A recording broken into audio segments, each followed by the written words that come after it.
Hello everybody, and thank you very much for inviting me to talk at this conference. I'm very sorry I can't be with you, so I'm talking from the south of France. My name's Elizabeth Gabay. I'm a Master of Wine. One of my specialities is Rosé, and I wrote a book entitled Rosé, Understanding the Pink Wine Revolution. So for tonight's talk, I'm going to be talking about the Rosé Revolution. And first of all, I'm going to discuss what is the Rosé Revolution. It's a term that was, I think, coined because people were very, very surprised at the speed with which Rosé came from absolutely nowhere 25 years ago to now being able to claim that maybe within another 10 years they will have 1/3 of the rosé market, which has been a phenomenal success. So the Rosé Revolution really is wine that was in the 1960s, 70s, 80s, this very rustic image, folksy picture, nice curvy bottles, dark rosé, only for the summer, to the picture on the right, which has Sacha Lachine with one of the most expensive rosés in the world and certainly one of the biggest markets of rosé in the world, with over 4 million bottles a year. So how did rosé in Provence, specifically in Provence, start off the Rosé Revolution? In actual fact, the revolution started in the late 1980s, early 1990s, where there were roughly seven key things that launched rosé from being the rustic wine to the modern phenomena that it is. First of all, they started to look at the time the rosé was harvested. When it was a byproduct of red wine, it was harvested quite late in the season, and to make a rosé wine specifically for rosé, they learned to be able to harvest earlier and guarding the fresh acidity. Manual harvesting was also important. It meant the grapes came in nice and whole bunches with no skin maceration going in with the grapes on its way to the cellar. They started harvesting when the grapes were cool, early morning or during the night. I remember in the 80s you could follow grapes fermenting away in the hot tractors on their way to the cellar. Now, by the early 90s, the grapes arrived intact, fresh, lots of acidity. In the cellar itself, another new phenomenon was very, very gentle pneumatic pressing. Again, reducing the skin contact and the tannins. The smaller the press, the gentler the press, the fresher the wine. The grapes were chilled while they were in the press. They were chilled in the fermentation tanks, fermented really cold, everything emphasising the freshness of the grapes and the freshness of the wine. And these things alone changed rosé from being a dark tannic wine to being something very fresh, very vibrant, with lots of exotic fruit going on.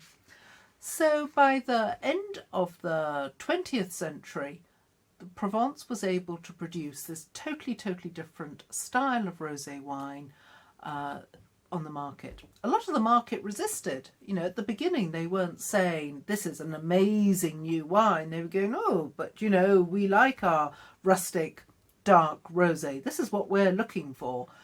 And Provence needed to be able to convince the market that this was good. This new rosé is a good thing. And they started talking about the Mediterranean diet, light fresh salads, fresh grilled fish, perfect with this light rosé. And 2003 was a godsend for Provence, that heat wave that swept across Europe where everybody was in a Mediterranean heat wave. This lovely fresh rosé is just what people wanted. And the Rosé Revolution was well away at this point. It was a new phenomenon. It was pretty, it was simple, it was fresh, it applied to everyone. Anybody could enjoy it and drink it. They didn't need to know about vintages, grapes, terroir, nothing. They could just enjoy it. The next big key date in this revolution is 2007. In 2007, Sacha Lachine launched on the market the most expensive rosé that the market knew, €80 a bottle. And at first we all laughed and said, nobody is going to buy a rosé at €80 a bottle. This is just absolutely ridiculous. But he knew the yachties market, the yacht owners in the south of France were very keen to have a wine that was very expensive and very unique. So much so that yacht designers even built wine racks designed especially for Garrus in bottle size, Magnum, Nebuchadnezzars. And he also launched Whispering Angel, a very classic, beautiful imagery shaped bottle, which now sells over 4 million bottles a year in America alone. So in 2007, we're getting big Bordeaux names. Sacha Lachine coming from Bordeaux, putting his money where everyone was talking with Rosé, and the rest of the world was definitely sitting up. And from 2007, you can see globally people moving from red wine byproducts to making fresh rosé. But what is Provence Rosé, this market leader that revolutionised the winemaking? And a lot of the time people will see a pale pink rosé and they'll go Provence style. Wine buyers will mention it, journalists will say Provence style, consumers will say Provence style. But in actual fact, as anyone out there who's a winemaker knows, pale pink alone does not equal Provence style in terms of taste, only in look. The sad thing as far as I'm concerned is that this pale pink Provence style for marketing has taken over winemaking. And we can see in 2013 it was just over half of all rosé produced was pale, and by 2018 almost 70%. Now we've got to be careful with these figures because these are based on wine samples sent in to the Rosé Research Centre in Provence. It's not the global production, it is what they sample. So possibly only people who make Provence style rosé will be submitting wine. So we're not getting a fully comprehensive review. And the 2018 figures are significant because 2018 was a particularly pale year. A lot of people, even in from Italy, around France, were commenting that their rosé was paler than usual. So colour is definitely of big significance. So rosé, as I say, has grown in sales enormously. This has been a massive phenomena in production. And this is from 2018. We had 3.5 billion bottles. It's massive. You can see Hungary is still a niche producer of rosé, so not really in the competition there. But what's interesting is this year-on-year growth, not just from France, which has reached saturation almost on production, but we're getting rosé from across America, Australia, South America, across Europe. It is a global phenomenon with these wines growing in quality, not just in pink wines. Again, we have to be very careful with statistics because some countries will group red and rosé together because they identify production through the colour of the grapes that are planted. So give or take, these numbers are roughly what we know about rosé. A few years ago, France, Spain and Italy were the triumvirate which controlled rosé production. And you can see that America is now number 2. This is a dramatic, absolutely dramatic growth in rosé production. And Italy has plummeted in volume. This does not mean that Italy is no longer producing rosé. What it does mean is that it's reduced its bulk rosé production and is improving the quality. Big significance there. It's not bulk wine. Spain, on the other hand, produces a vast amount of bulk rosé. A lot of it, nobody knows where it goes. Big complaints that it crosses the border into France, possibly to make fruit-flavoured rosé wines. We don't really know. But Spain also makes some beautiful, beautiful top wine. We have Tondoña, 40 to 50 euros a bottle from Rioja. A lot of very, very good Rioja rosés. We're looking at rosé from Tempranillo, Bobal, Grenache, a lot of very, very lovely styles. Italy, let's go back to Italy just for a moment. They have 500 different grape varieties, 400 different appellations. Very, very confusing for the consumer, but they are focusing on 5 or 6 very specific appellations for their marketing, all with very regional styles, all with native indigenous Italian grapes. So that makes their marketing much more easy. The other country is Germany. Germany's growing really, really fast, and one reason for that is that it's very strong on organic wine production, which means that Scandinavia and America are very keen on this organic rosé production. So they're building up very, very big sales there. The other places that I think would be very interesting to look at are places like New Zealand. New Zealand is tiny, but it has tripled in rosé production in the past 3 years. And they are outside EU rules, so they can make rosé from a white wine coloured pink. It sounds weird, and the first time you have it is very, very strange, but they are forging ahead with their New Zealand identity of pure fruit, fresh, vibrant acidity, lots of purity. So a lot of them are Sauvignon Blanc based, so you get that herbaceous gooseberry fruit, and then 10% of red wine added in at the end, which is quite a curious style, but is growing. South Africa, that's still growing, but it's very much keeping local. Argentina and Chile, and Uruguay, 50% of Uruguay's production is rosé, have a big market towards America. So Chile has a lot of Cabernet style, Argentina a lot of Malbec, Uruguay a lot of Tannat in their rosés. So creating their own regional style.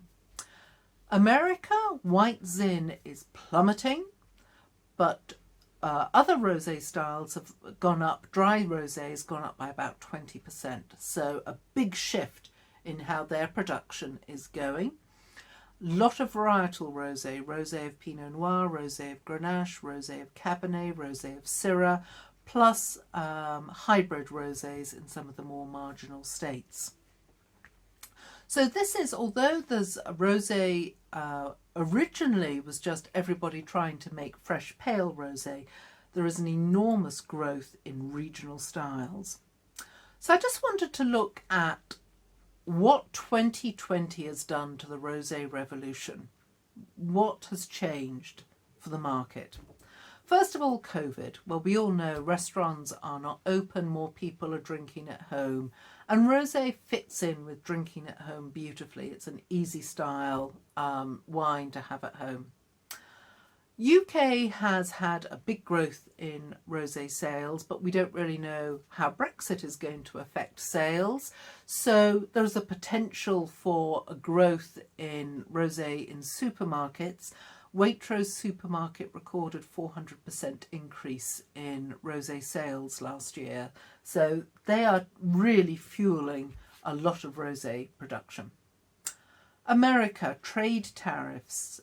This has had a big impact because they've imposed massively high tariffs on French, Spanish and German wine in retaliation for various other trade deals, which has knocked them out of the market. So Italy is gearing up to sell to America, as could Hungary, and this growth in rosé production. Packaging, bag in box, cans, smaller bottles. 2019 everyone was talking magnums. Magnums are no good when you're only at home. So that is a big problem. Climate change, that is an interesting one because with longer, hotter summers, we're drinking more rosé, but also significantly, longer, hotter summers, big red wines are no longer quite so popular. Light red wines, almost becoming darker rosés, are very, very in. They're light, they're fresh. So although Schiller has been declining in style, it's potentially a very on-trend wine for 2021-2022. Growth in organic wine. This is very big. The natural wine movement has taken over by storm, largely because of negative publicity on additives in wines. So organic is really, really big. Prosecco launching. Pink Prosecco means pink fizz is very, very, very on trend. Everyone is talking pink fizz. And do you remember I said at the beginning that one of the marketing traits for rosé was that you didn't need to know your grape varieties, your terroir and your vintages? That is beginning to change. There is now so much rosé on the market that has this slightly anonymous style that buyers are looking for something a bit more interesting with a very unique regional style, and they're looking for unusual grape varieties. So we're really getting a shift in this revolution from how it was to maybe how it could be. And I wanted to have a look at this regional styles and indigenous grape varieties in terms of the Hungarian market. So obviously with 22 appellations in Hungary, I'm not going to go through every single regional style, and I'm talking as an outsider who has tasted a fair amount of Hungarian rosé, but I'm not yet getting very, very clearly defined regional styles. I'm not getting anyone shouting out, this is regional styles from Hungary, or a national style. So I've divided Hungary loosely into 5 styles that I thought an international market could understand. The Great Plains, the Kunzag.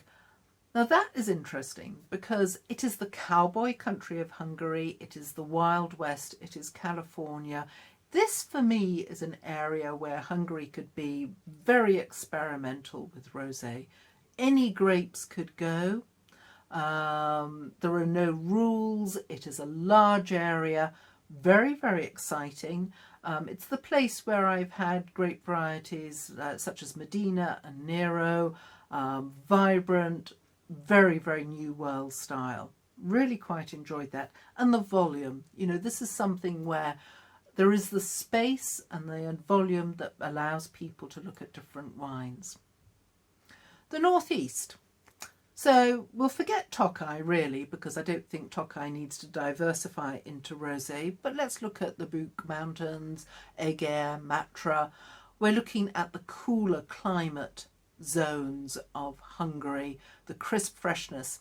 And I was thinking what was being very successful in Eger is the Egri Csillag wines, taking the Bikavér character of the wines to make a composed white wine. Well, what a cuvée, a rosé cuvée that reflects the Eger character might be quite interesting. Volcanic soils, altitude. There are a few things that could really stand out as being a northern style of Hungary. I quite liked the idea of the volcanic soils being marketed more, and Eger is the second largest rosé producer already in Hungary. The Balaton region. Well, this is slightly more confusing because we have Mediterranean climate with some lovely ripe soft fruit already coming through, and at the same time we're getting producers on volcanic soils producing more mineral, more structured wines. So maybe more difficult to do a single Lake Balaton rosé, but thinking of the Balaton Bohr and Olas Riesling, could there be variations in style of Lake Balaton with rosé? Just an idea, trying to... I spoke to a couple of importers who said they only knew Lake Balaton rosé, but they only knew one style. So to show them the variety would be very interesting. Going to the south, Vilang with Cabernet Franc and Portuguesa, possibly warm, rich, more big-bodied rosés. Rosé doesn't always have to be the fresh and elegant Provence style. We could actually have some more full-bodied gastronomic style wines coming from the south. Sexard, I've personally found that I've really enjoyed the Schillers from Sexard. Somehow or other, they have a seriousness and a freshness that I've really, really enjoyed, and maybe that's something that is worthwhile looking at. And the northwest, well, we've got Etchek. Maybe that could be seen very much as rosé sparkling wine. I'm not sure. Should Chopron work with more with Cape Francoche? Cape Francoche is one of the star grape varieties of Hungary for rosé. The Provence Research Centre has been very, very excited with the opportunities with Cape Francoche. Lovely fresh acidity, very, very vibrant fruit. And I've not mentioned that in the other areas, but really Cape Francoche in all the areas showing different styles would be very good. I've done blind tastings of Hungarian rosé, and I've failed miserably in trying to identify regional points. So what I'm looking at now is this rosé revolution. We've got the quality established. What we're looking for now is innovation, regionality, uniqueness, working on top of this quality level that has been taking over the red and white wine world. And for me, rosé wine is actually one of the most exciting and dynamic categories in wine. There is so much that can be done, whether it's oaked, amphora, playing around with harvest, a bit of botrytis, a bit of sweetness, soil varieties. Soil actually is reflected very well in the delicacy of rosé. So I'm really excited, and I think there's a lot going on with this rosé revolution. Thank you.